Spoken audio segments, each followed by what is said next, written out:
মই সকলোকে আশা কৰিম প্ৰধানমন্ত্ৰী ডাঙৰীয়া আহিব, অসমীয়াৰ আৰু অসমবাসীৰ সন্মান জড়িত হৈ থাকিব। চাবলৈ অহা সকলো দৰ্শকৰ মই সহযোগিতা কামনা কৰিম। অহাকালি দিনটো স্বাভাৱিকভাৱে আমাৰ বড়ো সমাজৰ বাবে এটা ডাঙৰ দিন। মই আগতীয়াকৈ বড়ো সমাজখনক মোৰ আন্তৰিক অভিনন্দন জ্ঞাপন কৰিছোঁ। প্ৰধানমন্ত্ৰী ডাঙৰীয়া ৰাতি সৰু সজাই অনুষ্ঠান শেষ কৰি গুৱাহাটীত থাকিব।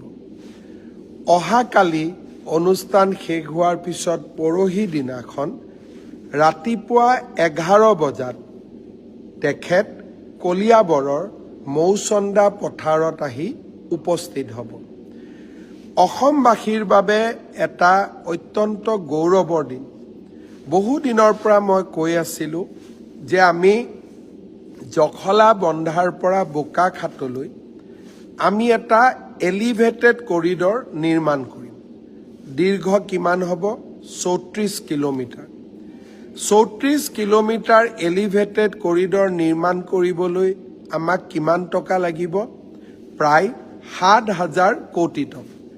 যেতিয়া মই এই আঁচনিখনৰ কথা কৈছিলোঁ, বহুজনে ফেচবুকত মোক উপলুঙাও কৰিছিল যে আগতেও আপোনালোকে মেট্ৰ'ৰ কথা কৈছিলে, অমুকৰ কথা কৈছিলে, তমুকৰ কথা কৈছিলে। মই যি কৈছোঁ তাক আজিলৈকে আখৰে আখৰে পালন কৰিছোঁ। আৰু এইবাৰো এলিভেটেড কৰিডৰৰ কথা মই কৈছিলোঁ, পৰহিৰ পৰা ই বাস্তৱত ৰূপান্তৰ হ'ব। সিদিনাখন মই হিচাপ কৰিছিলোঁ, জখলা বন্ধাৰ পৰা বোকাখাত গৈ পাবলৈ উইথ স্পীড লিমিট আমাক প্ৰায় 1 ঘণ্টাৰ পৰা 1.5 ঘণ্টা সময় লাগে।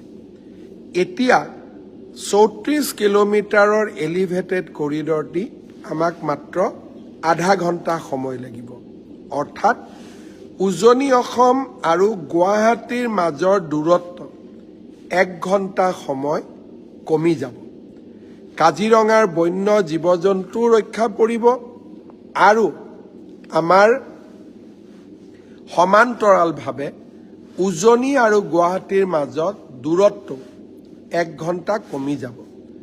অসমবাসীৰ কাৰণে ই এটা অত্যন্ত আনন্দৰ দিন হ'ব। মই অসমবাসীক আকৌ এবাৰ অভিনন্দন জনাইছোঁ।